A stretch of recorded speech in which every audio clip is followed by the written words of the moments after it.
Halo, apa kabar? Seneng sekali bisa kembali lagi.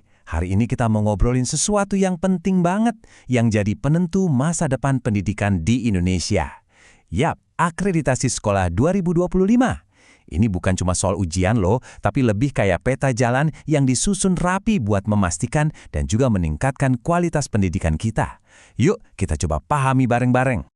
Karena kan di balik semua dokumen, semua prosedur yang kelihatannya rumit, sebenarnya ada satu pertanyaan yang paling mendasar.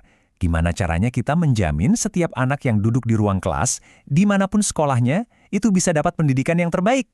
Nah, itulah jantung dari akreditasi, menjaga kualitas demi masa depan mereka.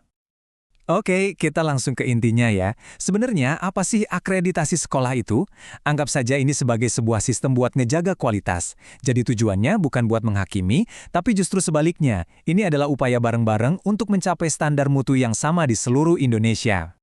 Kalau secara resmi definisinya begini, akreditasi itu adalah proses penilaian formal buat ngecek dan mastiin kalau sebuah sekolah udah memenuhi standar mutu yang ada.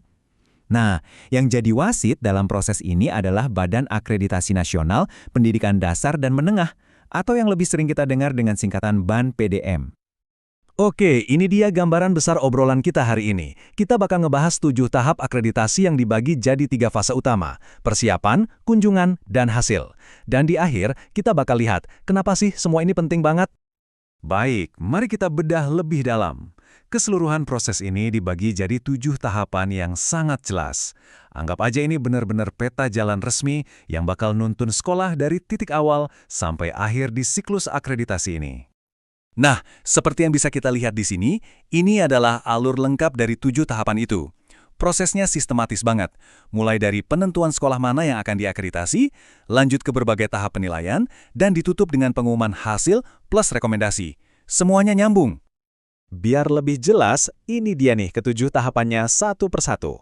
Identifikasi, sosialisasi, pravisitasi, visitasi, validasi, penetapan, dan terakhir sosialisasi hasil. Setiap tahap ini jadi pondasi buat tahap berikutnya, dan kita bakal kupas lebih dalam lagi. Oke, biar gampang, kita bagi proses ini jadi 3 fase besar. Fase pertama adalah persiapan, yang isinya 3 tahap awal tadi. Disinilah sekolah, atau dalam istilah resminya disebut asesi, mulai nyiapin semua data dan memahami proses yang akan mereka jalani. Nah, sebelum kita lanjut, ada satu istilah kunci yang bakal sering kita sebut, asesi. Seperti yang tertulis di sini, asesi itu adalah istilah resmi buat sekolah atau program pendidikan yang lagi dinilai. Jadi, kalau saya bilang asesi, yaitu maksudnya sekolahnya ya. Tahap pravisitasi ini krusial banget. Ini adalah kesempatan emas buat sekolah untuk, ibaratnya, unjuk gigi secara digital. Asesi bakal nge-upload semua dokumen dan deskripsi kinerjanya, jadi para asesor udah punya gambaran awal yang lengkap sebelum datang. Terus, apa aja sih yang harus disiapin? Ada 6 dokumen utama yang wajib diupload, mulai dari kurikulumnya, rencana kerja dan anggaran, kalender akademik, sampai contoh RPP atau rencana pelaksanaan pembelajaran, plus foto atau video lingkungan belajarnya. Ini jadi bukti awal kinerja sekolah.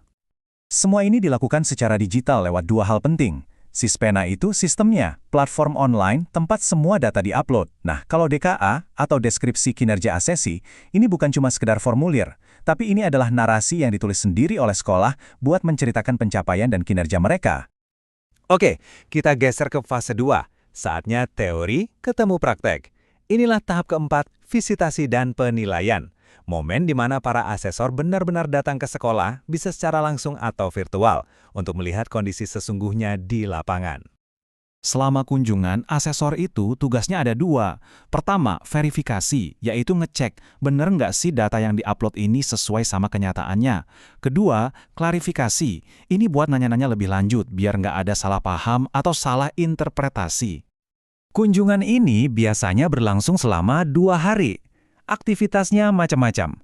Asesor bakal mengamati proses belajar mengajar di kelas, ngecek dokumen fisik, dan juga ngobrol langsung, wawancara dengan kepala sekolah, guru, bahkan sampai ke siswa buat dapat gambaran utuh.